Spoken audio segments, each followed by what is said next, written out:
Salam dalam kasih Tuhan Yesus. Selamat pagi. Selamat menjalani kehidupan pengasihan Allah di hari ini.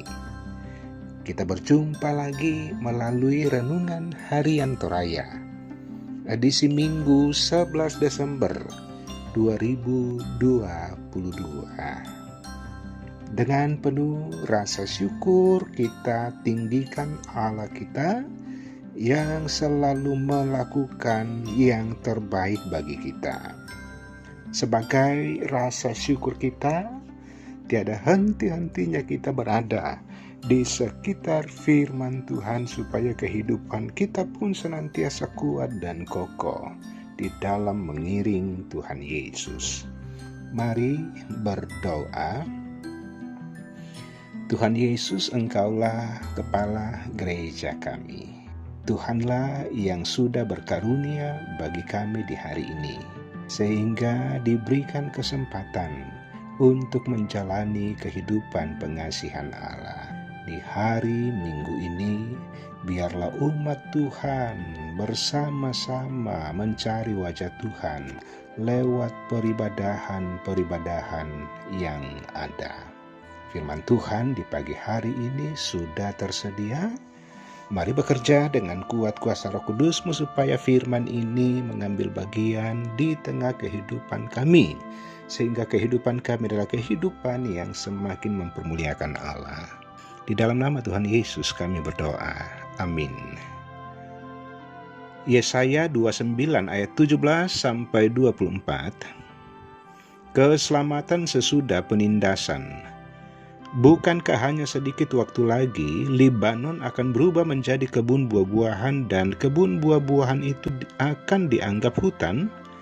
Pada waktu itu orang-orang tuli akan mendengar perkataan-perkataan sebuah kitab, dan lepas dari kekelaman dan kegelapan mata orang-orang buta akan melihat. Orang-orang yang sengsara akan tambah bersukaria di dalam Tuhan, dan orang-orang miskin di antara manusia akan bersorak-sorak di dalam Yang Maha Kudus, Allah Israel.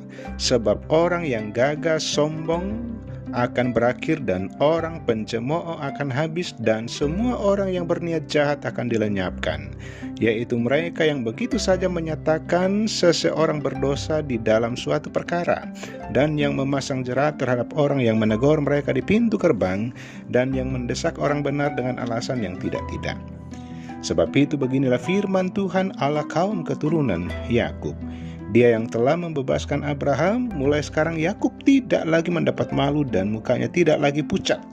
Sebab pada waktu mereka keturunan Yakub itu melihat apa yang dibuat tanganku di tengah-tengahnya, mereka akan menguduskan namaku.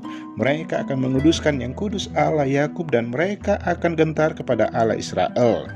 Orang-orang yang sesat pikiran akan mendapat pengertian, dan orang-orang yang bersungut-sungut akan menerima pengajaran. Demikian firman Tuhan, haleluya, amin. Dia yang memulihkan. Pernahkah saudara menghadapi pergumulan hidup? Pastinya pernah. Siapapun pernah menjalani pergumulan kehidupan ini. Bagaimana rasanya saat kita menghadapi pergumulan hidup, dan bagaimana mendapatkan jalan keluar? Sahabat rehat yang dikasihi Tuhan Yesus, tentunya lewat pergumulan kita selalu berharap dan terus berharap boleh dimenangkan dari pergumulan yang ada. Bangsa Israel dalam perjalanan hidupnya sebagai umat pilihan Allah tentunya memberontak menjadi bagian kehidupan nyata mereka, bahwa mereka lebih banyak memberontak daripada hidup setia dan taat kepada Tuhan. Akibat ketidaksetiaan kepada Allah, mereka dihukum bahkan dibuang ke Babel. Di negeri pembuangan, mereka sungguh-sungguh mengalami keterpurukan yang sangat dahsyat. Dalam kondisi tersebut, Nabi Yesaya menubuatkan janji pemulihan, bahwa Libanon akan jadi kebun buah-buahan dan kebun buah-buahan akan jadi hutan. Orang tuli akan mendengar, orang buta akan melihat, dan orang miskin akan bersukacita, dan orang sengsara akan bersorak-sorak. Jika Tuhan melakukan karya agungnya bagi umat yang dalam keterpurukan, maka akan terjadi pemulihan. Dan bukan saja pemulihan bagi manusia, tetapi juga bagi alam semesta yang akan memberi makna hidup bagi manusia.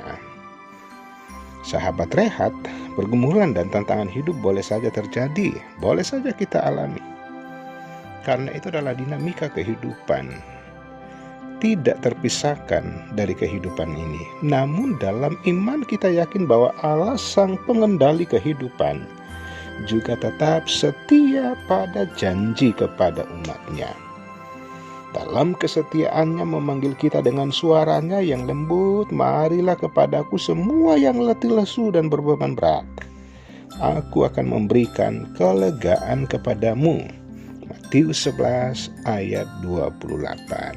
Karena itu senantiasa mempercayakan kehidupan kita kepadanya. Dia Allah yang memperdulikan kita, Dia Allah yang memulihkan kita. Amin. Mari berdoa. Betapa sukacitanya kami Tuhan, ketika dari dalam kehidupan ini ada waktu sejenak untuk berelasi dengan Tuhan. Di hari Minggu ini, hari di mana kami boleh beristirahat untuk fokus dalam penyembahan kepadamu. Bapa di sorga, dengan firman di hari ini, bahwa benar tak seorang pun anak Tuhan yang lepas dari yang namanya rupa-rupa pergumulan kehidupan. Tetapi persoalan bahwa adakah juga anak-anak Tuhan untuk belajar setia, belajar untuk mengaminkan bahwa ternyata tidak ada pergumulan yang permanen, tidak ada pergumulan yang tidak ada solusinya. Tetapi sungguh-sungguh di dalam Tuhan ada jawaban yang terbaik. Karena itu Bapa, dengan kuat kuasa Roh Kudus-Mu setiap anak Tuhan terus berharap kepadamu. Walau kami sadar bahwa benar-benar betapa beratnya beban-beban kehidupan yang ada.